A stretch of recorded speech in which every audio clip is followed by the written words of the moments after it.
नमस्कार, मैं हूं नुपुर जारोली लोढ़ा और आप देख रहे हैं एजेंडा बेधड़क। आज लोकतंत्र के सबसे बड़े मंदिर लोकसभा में एक बेहद अहम और असामान्य राजनीतिक टकराव देखने को मिला, जब लोकसभा स्पीकर ओम बिरला के खिलाफ विपक्ष द्वारा लाया गया अविश्वास प्रस्ताव आखिरकार ध्वनि मत से खारिज हुआ।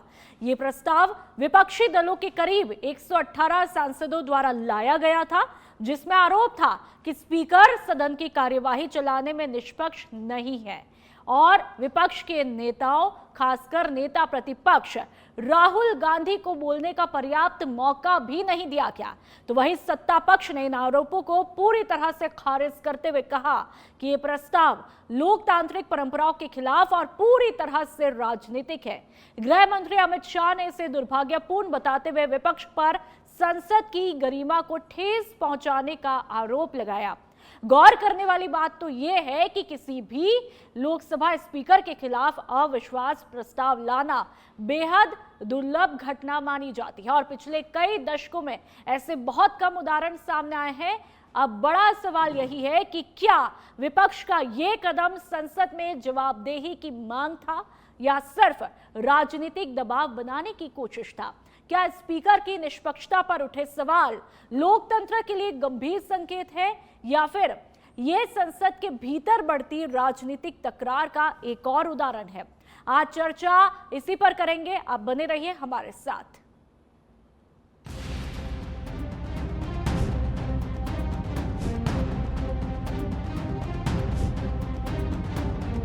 तीन बार लोकसभा के स्पीकर पर अविश्वास का प्रस्ताव आया। भारतीय जनता पार्टी और एनडीए कभी विपक्ष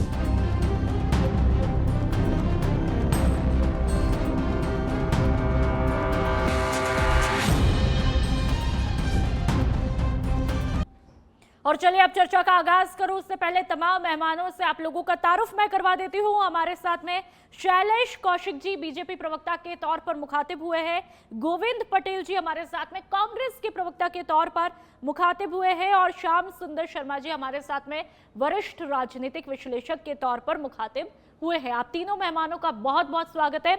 सबसे पहले चर्चा का आगाज मैं गोविंद जी के साथ में करना चाहूंगी। गोविंद जी, जो आज तस्वीरें देखने को मिली कि पूरी तरह से प्रस्ताव ही खारिज हो जाता है, जब पहले से पता था यही हाल होना है, तो क्या सिर्फ हंगामा खड़ा करना आप लोगों का मकसद था? देखिए नुपुर जी, हंगामा खड़ा करना हमारा कोई मकसद नहीं था। हमारे नेता जो अविश्वास प्रस्ताव जो लेके आ रहे थे, वो संसद की गरिमा और निष्पक्षता को बचाने के लिए ये सब किया गया है। क्योंकि जिस तरह से आपने देखा है, हमारे नेताओं को बोलने नहीं दिया जाता, हमारे नेताओं की आवाज को दबाया जाता है।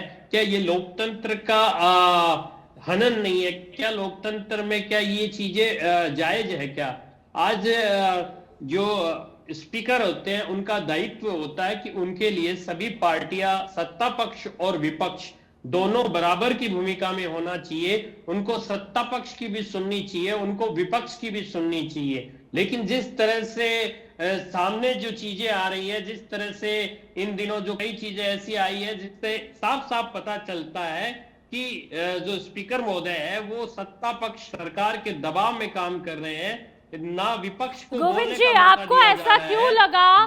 गोविंद जी, आपको ऐसा क्यों लगा? स्पीकर जो कि एक संवैधानिक पद होता है, वो किसी पार्टी का तो होता नहीं है, वो जिस तरह की गरिमा उनके पद की होती है, ऐसे में आपको ऐसा क्यों लगा कि वो पूरी तरह से निष्पक्ष नहीं है? आखिरकार ऐसी क्या बड़ी वजह आन पड़ी थी कि आप लोगों को ये स्टेप उठाना पड़ा, जो कि शायद तकरीबन 4 दशकों में नहीं हुआ, वो अब जाकर के हुआ? ऐसा क्या हुआ जो 4 दशकों में नहीं हुआ और अब जाकर के हुआ और आप लोगों ने ये कदम उठाया?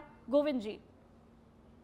नूपुर जी, सदन में जनता जनप्रतिनिधि को चुनकर भेजती है। किस लिए भेजती है?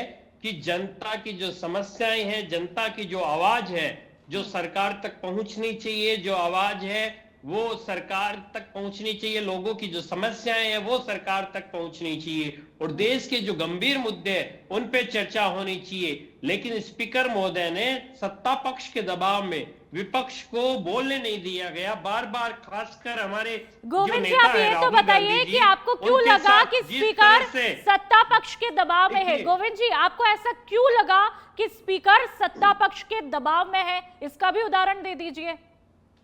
नूपुर जी, अगर सत्ता पक्ष के दबाव में नहीं है तो हमारे नेताओं को बोलने क्यों नहीं दिया जाता? उन्हें समय क्यों नहीं दिया जाता? जब वो मांग रखते हैं, जब वो बात करते हैं, जनता के हित की बात करते हैं, तो उनको उनकी माइक बंद कर दिए जाते हैं, उनकी आवाज बंद कर दी जाती है। तो ये कौन सा लोकतंत्र है, क्या पता नहीं चलता? ठीक है, ठीक है गोविंद जी, सेकंड राउंड में ये भी रिएक्शन लूंगी कि जब समय दिया जाता है तब आखिरकार आप लोगों के नेता कहां पर होते हैं, इस पर भी जवाब लूंगी। लेकिन सेकंड राउंड में चलिए हमारे साथ में बीजेपी के प्रवक्ता शैलेश कौशिक जी आप जुड़े हुए हैं। शैलेश जी, एक बात बताइए, आपने गोविंद जी को सुना है, आखिरकार ऐसी नौबत क्यों है कि विपक्ष के मन में लगातार ये डाउट आता है कि जो स्पीकर है वो सत्ता पक्ष के दबाव में काम कर रहे हैं? ये विपक्ष का आरोप है, बहुत ही गंभीर आरोप। देखिए नुपुर जी, आपने डिबेट की शुरुआत जिस वाक्य से की कि हंगामा खड़ा करना आदत है, कांग्रेस लगातार आप देखिए कितने सत्र चाहे इस संसद के हो गए हो, इस कार्यकाल के या इससे पूर्ववर्ती कार्यकाल के, लगातार जिस तरीके से कांग्रेस के नेता अनर्गल बयानबाजी करके और सदन से बहिर्गमन करते हैं। आप एक बात बताइए, जो संसद के जो माननीय स्पीकर होते हैं वो संरक्षक होते हैं, किसी एक दल के नहीं होते। जब उनका चुनाव हो जाता है तो वो सब दल उनका मिलकर चुनाव करते हैं। ऐसी स्थिति में आप उनके ऊपर सवाल उठा रहे हैं, जिन्होंने, आप एक बात बताइए कि कांग्रेस के नेता ये आरोप लगा रहे हैं कि हमको बोलने नहीं दिया जाता। ये अविश्वास प्रस्ताव विपक्ष के लोग लाए, राहुल गांधी ने अविश्वास प्रस्ताव पर बहस क्यों नहीं की? क्यों उन्होंने बहस से अपने आप को दूर रखा? कांग्रेस के नेता इस बात का जवाब नहीं दे पाएंगे। ऐसे कितने बार कितने जो मुद्दे आए हैं, जो महत्वपूर्ण जितने विधेयक थे, किसी भी सरकारी विधेयक पर राहुल गांधी आज तक नहीं बोले। राष्ट्रपति के अभिभाषणों पर कितनी बार उनकी अनुपस्थिति रही? बजट पर, केंद्रीय बजट पर जब चर्चा होती है उसमें कितनी बार वो अनुपस्थित रहे? इसके साथ साथ आप देखिए, चाहे एसआईआर का मुद्दा हो तो वो कहते हैं मेरी प्रेस कॉन्फ्रेंस पर चर्चा करो। आप देखिए जिस तरीके से तमाम मुद्दे आए जिन पर विषय के जो महत्वपूर्ण थे, वक्फ संशोधन बिल था वो चर्चा से नदारद रहे। आप बताइए धारा 370 थी वो चर्चा से नदारद रहे। हर बार सरकार में, सदन में नियमानुसार जिस तरीके से सांसदों की संख्या के अनुसार आवंटन किया जाता है, फिर भी सदन के अंतर्गत कांग्रेस को भारतीय जनता पार्टी से ज्यादा समय का आवंटन किया गया। और जब सदन के जो नेता होते हैं वो तय करते हैं कि उनकी पार्टी की ओर से कौन बोलेगा, तो क्यों राहुल गांधी अपने नाम को आगे नहीं लाते? क्यों वो सदन से भागते हैं? और कई बार तो आपने देखा होगा, जब शैलेश ये भी तो आरोप लगे कि जब वो बात करने लगते हैं, उनकी बारी आती है और जैसे ही बोलने लगते हैं विपक्ष के लोग, तो माइक तक बंद कर दिया जाता है। क्या ये आरोप निराधार है, गलत है शैलेश जी? बिल्कुल नुपुर जी, मैं आपको कुछ उदाहरणों के साथ बताऊंगा। देखिए जुलाई 2024 में राहुल गांधी जी का एज ए एलओपी पहला भाषण हुआ था। 100 मिनट तक संसद में लगातार बोले थे, किसने उनका माइक बंद किया? मैं पूछना चाहता हूं। 2023 में नो कॉन्फिडेंस मोशन था, उस पर 35 मिनट बोले, किसने उनका भाषण बंद किया?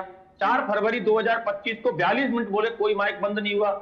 इससे पहले सत्र था, 10 मिनट लगातार बोले। उनके संग दिक्कत क्या है राहुल गांधी के संग नुपुर जी, कि वो खुद तो जब बोलते हैं तो बोलते हैं, जैसे ही जब सत्ता पक्ष की ओर से जवाब दिया जाता है तो वो लगातार अपने सदन का बहिर्गमन कर जाते हैं। और दिक्कत यह है गांधी परिवार के संग कि इनकी परंपरा है कि हम बोलेंगे और किसी को इनकी सुनने की परंपरा नहीं है। अच्छा खासा रिकॉर्ड, शैलेश जी आपने अच्छा खासा रिकॉर्ड जो है वो राहुल गांधी ने कब कब बोला है, कितने मिनट तक बोला है, वो भी आपने दिया है। तो लेकिन ये भी आप मानते हैं कि राहुल गांधी बोलते तो हैं, तो फिर उनकी अनुपस्थिति की चर्चा ज्यादा क्यों? कहां बोलते हैं? आपको मैंने कितने उदाहरण बताए। एसआईआर पर बहिर्गमन किया उन्होंने, कैसा मेरे किसी पर चर्चा करो। जब वक्त संशोधन आया तो उस पर वो सदन से नाराज रहे। धारा 370 पर नाराज रहे, बोलते कहां हैं? और आज भी राहुल गांधी ने कहा सदन में बहस में हिस्सा लिया? बताइए, आप विपक्ष अगर अविश्वास प्रस्ताव को लाया तो एज ए एलओपी वो चर्चा रखते ना अपनी।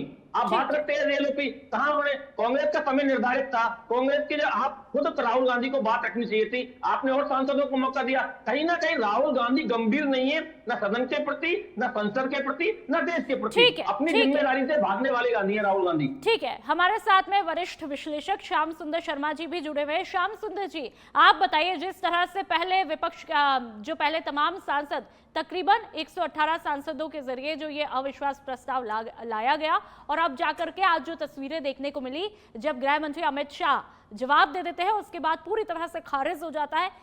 इस पूरी पिक्चर को हम कैसे देखें और समझें?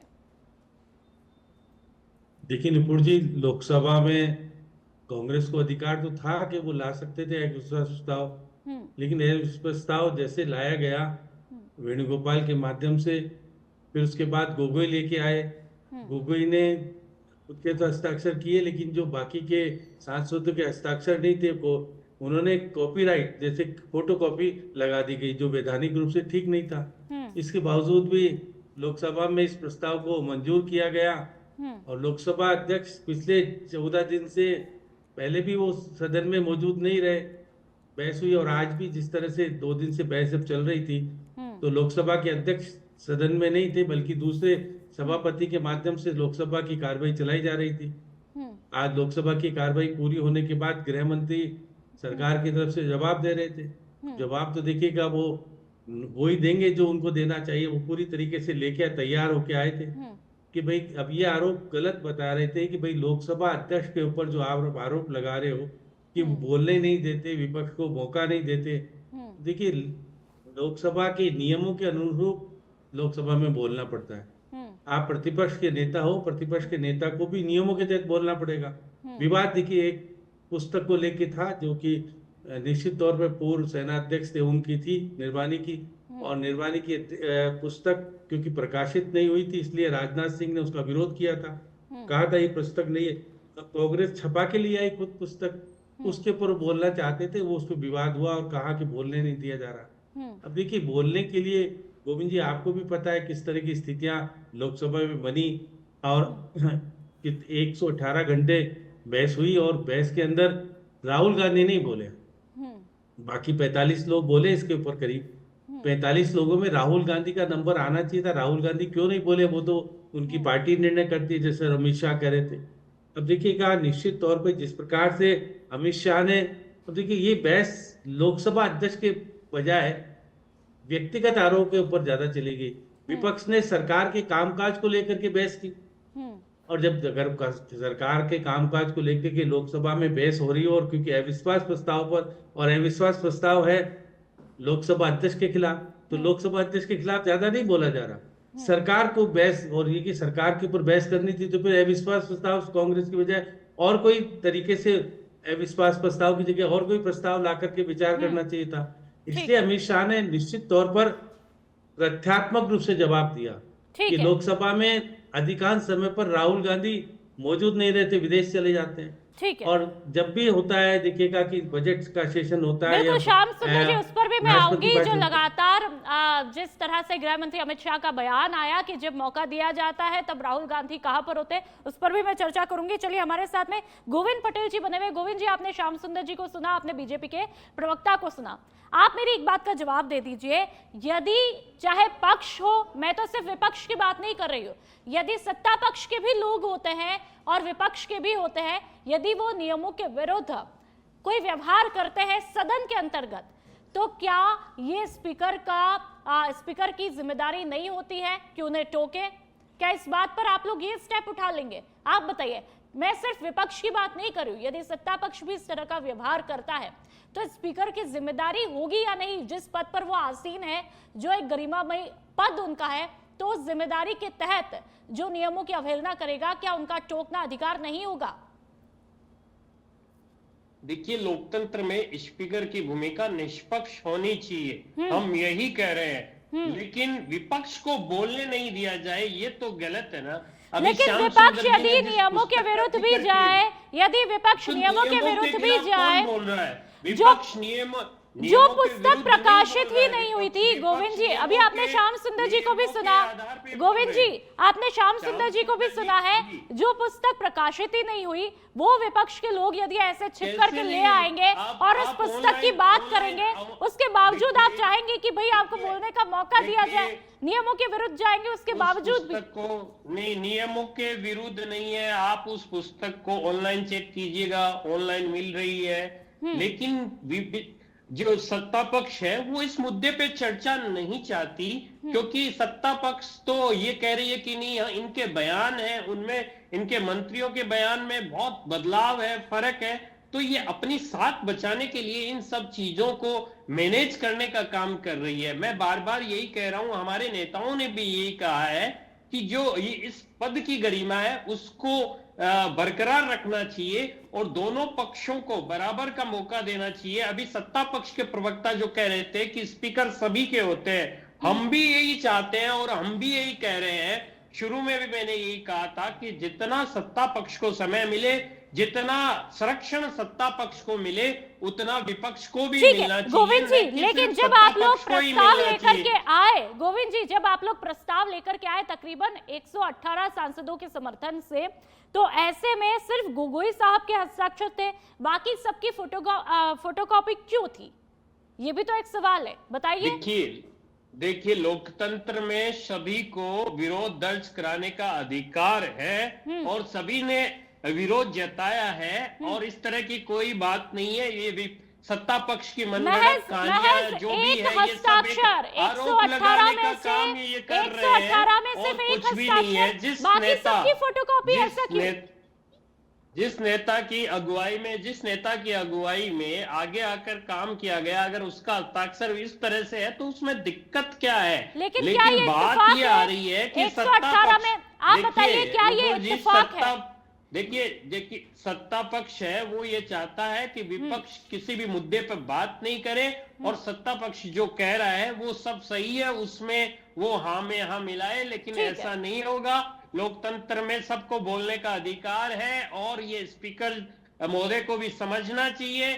दोनों सत्ता पक्ष और विपक्ष को बराबर का संरक्षण देना चाहिए, क्योंकि देश की जनता जानना चाहती है, देश की जनता जो चीजें हैं, जो बातें हैं, उन पे जनता सुनना चाहती है कि किस तरह से सत्ता पक्ष काम कर रहा है और विपक्ष जवाब मांगता है, उसका अधिकार है। शैलेश जी ठीक है, गोविंद जी शैलेश जी से रिएक्शन लूंगी आपकी बातों का, गोविंद जी की बातों का रिएक्शन तो लूंगी, लेकिन शैलेश जी जिस तरह से विपक्ष अविश्वास प्रस्ताव लेकर के आया था, लेकिन एक बार आपसे समझना चाहूंगी अविश्वास प्रस्ताव आखिरकार किन किन परिस्थितियों में आ सकता है? जो परिस्थितियां कांग्रेस ने बताई, क्या वो परिस्थितियां नहीं होती है? आप बेहतर तरीके से बता पाएंगे शैलेश जी। देखिए, सदन में अविश्वास प्रस्ताव के लिए जो 94C के अंतर्गत कार्रवाई का प्रावधान है, जब उसके अंतर्गत ये है कि अगर लगता है सदन के सदस्यों को, माननीय सदस्यों को, कि माननीय स्पीकर के द्वारा किसी भी तरीके का पक्षपात किया जा रहा है, लेकिन यहाँ दिक्कत ये है कि इस तरीके की तो परिस्थितियां नहीं थी, क्योंकि कांग्रेस, अगर माननीय स्पीकर के पक्षपात की बात छोड़िए, कांग्रेस के नेता स्पीकर के कक्ष में जाकर किस तरीके से अभद्रता करते हैं, किस तरीके से उनकी चेयर के पास जाकर कागजों को फाड़कर फेंकते हैं। कांग्रेस की मंशा शुरू से रही है सदन को बाधित करने की। सदन कांग्रेस किसी भी स्थिति में सुनना नहीं चाहती, और यही कारण है कि आप देखिए कई बार आप किसी भी सत्र को उठा के दीजिए, लगातार अपनी बात कहने के बाद इनका बहिर्गमन करते हैं और लगातार सदन की कार्रवाई को बाधित कर इस देश के पैसे को, इस देश के समय को बर्बाद करने का काम कांग्रेस करती है। आप एक बात मैं पूछना चाहता हूं, कांग्रेस के भी प्रवक्ता कह रहे थे, माननीय स्पीकर महोदय की सहृदयता देखिए कि दो बार इन्होंने 2026 की जगह 2025 लिख दिया उस नोटिस पर, उन्होंने उसको फिर लौटाया। उसके बाद जैसे कि माननीय श्याम सुंदर जी ने बताया कि केवल ओरिजिनल दस्तखत गोगोई जी के थे, उसके बाद उन्होंने उसमें सुधार करवाया। तो माननीय स्पीकर महोदय ने तो दो बार इनको मौका दिया कि आप इस नोटिस की गंभीरता को समझकर कम से कम नियमानुसार तो नोटिस दीजिए, लेकिन ना कांग्रेस के नेताओं को, सांसदों को, ना कांग्रेस पार्टी को किसी भी तरह की गंभीरता नहीं है। केवल अपने लिए कि किस तरीके से सदन बाधित हो, इसके लिए अविश्वास प्रस्ताव लाए थे। आपको लाना था, हम भी विपक्ष में लंबे समय तक रहे थे, आज तक भारतीय जनता पार्टी कभी भी स्पीकर के खिलाफ अविश्वास प्रस्ताव नहीं लाई, क्योंकि स्पीकर एक सम्मानीय संरक्षक है। एक बात बताइए शैलेश जी, एक बात बताइए, ठीक है 118 सांसद जो है जो कि विपक्ष दावा कर रहा है, उन्होंने नोटिस दिया, अविश्वास प्रस्ताव लेकर के आए। 118 सांसदों का ये प्रस्ताव लाना क्या एक गंभीर संकेत नहीं है? क्या भविष्य के लिए चुनौती नहीं है? शैलेश जी। बिल्कुल नहीं है। आप एक बात देखिए, मैं कह रहा हूं कि उन 118 सांसदों का नेतृत्व करने वाले राहुल गांधी का आज सदन में इस चर्चा पर ना बोलना कितनी गंभीरता है, इस बात को विपक्ष को सोचना चाहिए कि आपने एक ऐसे व्यक्ति को विपक्ष का नेता बना रखा है जो कभी सदन में उनकी बात कभी नहीं उठाता। अगर वास्तव में विपक्ष में एकजुटता होती, कुछ राजनीतिक मजबूरियां हो सकती है उनको लाने के लिए, लेकिन उनके नेता ने चर्चा में हिस्सा नहीं लिया। इससे बड़ी गंभीर मतलब कोई बात नहीं हो सकती कि आपके नेता सदन में विषय पर नहीं बोले। ठीक है, श्याम सुंदर जी के पास में आऊंगी। श्याम सुंदर जी, आपसे समझना चाहेंगे जिन परिस्थितियों में विपक्ष जो है अविश्वास प्रस्ताव लेकर के आया और साफ तौर पे कहना था कि हमारे साथ में पक्षपातपूर्ण रवैया अपनाया गया, अख्तियार किया गया, क्या वो परिस्थितियां ठीक थी? आप बेहतर तरीके से विश्लेषण कर पाएंगे। देखिए नुपुर जी, क्योंकि कांग्रेस को अधिकार तो था लाने का, लेकिन जिस परिस्थिति में विश्वास प्रस्ताव ला करके अविश्वास प्रस्ताव के ऊपर नहीं बोलना, सरकार के कामकाज को लेकर के विरोध करना, गोविंद जी ये कहाँ तक सही है? अब देखिएगा, पक्षपात वाली बात है। देखिएगा कि लोकसभा अध्यक्ष का चुनाव हुआ था तो राहुल गांधी और प्रधानमंत्री जी साथ में ले जाकर के उस कुर्सी में बैठा कर विश्वास के साथ गए थे कि भाई बैठो आप, क्योंकि आप लोकसभा के अध्यक्ष बने हो। उस वक्त विरोध किसी का नहीं था। अब देखिए, निश्चित तौर पर राजनीतिक तौर पर कांग्रेस राजनीति करना चाहती है।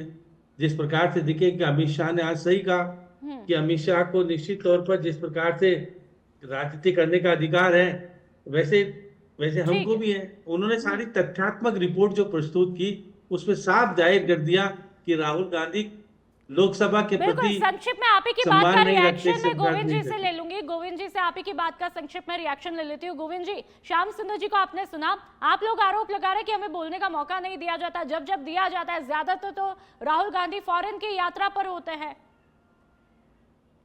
देखिए, निजी कार्यक्रम में या निजी काम से जाना कोई गलत बात नहीं है, लेकिन देश के प्रधानमंत्री नरेंद्र मोदी जी से जब हम क्या सदन के सेशन से भी प्रमुख यात्रा थी? देखिए, मैं क्या कह रहा हूं, मेरी बात सुनिएगा आप। मैं कह रहा हूं कि जब भी हमारे नेता राहुल गांधी जी ने बोला है, जब भी उन्हें समय मिला है तब उन्होंने बोला है। लेकिन जब हमारे नेताओं ने, विपक्ष ने जब प्रधानमंत्री जी से सवाल पूछा तो प्रधानमंत्री जी जवाब नहीं दिया उन्होंने, वो भी नदारद रहे। तो इसका मतलब ये थोड़ी है कि हम बोलते नहीं है, बोलते हैं लेकिन हमें बोलने नहीं दिया जाता। और श्याम सुंदर जी जो अभी कह रहे थे कि जब ये अध्यक्ष बने थे बिरला जी, तो प्रधानमंत्री जी और राहुल गांधी जी ने इनको बिठाया था। बिल्कुल, ये एक संवैधानिक पद है, ये एक लोकतंत्र की परिभाषा को परिभाषित करता है कि ये सरकार को एक समन्वय बनाकर रखने का काम ये करता है कि सत्ता पक्ष और विपक्ष में। लेकिन अगर एक तरफा झुकाव हो जाए तो उसका विरोध करना भी विपक्ष का धर्म होता है। जी, तो आज वाकई में जिस तरह की तस्वीरें देखने को मिली लोकसभा के अंतर्गत, वो वाकई में हैरान कर देने वाली थी। बहरहाल आज जम करके गृह मंत्री अमित शाह ने तमाम सवालों के जवाब भी दिए बेबाकी के साथ में, और विपक्ष को करारी तरीके से जवाब दिया है। आप तमाम मेहमानों का बहुत बहुत शुक्रिया, बहुत ही बेबाकी के साथ में हर मुद्दे पर बातचीत की है। लेकिन आज जिस तरह से लोकसभा में एक राजनीतिक टकराव देखने को मिला और लोकसभा स्पीकर ओम बिरला के खिलाफ विपक्ष द्वारा जो प्रस्ताव लाया गया था आखिरकार ध्वनिमत से खारिज हुआ। लेकिन सवाल यही है कि जिस तरह से विपक्ष ने बार बार आरोप लगाया कि हमारे साथ में पक्षपातपूर्ण रवैया अपनाया जा रहा है, तो क्या बीजेपी भविष्य में विपक्ष को अपने कामों के जरिए क्या करारा जवाब दे पाएगी? इसी के साथ इस शो में फिलहाल इतना ही। आप देखते रहिए सच पे धड़क। नमस्कार।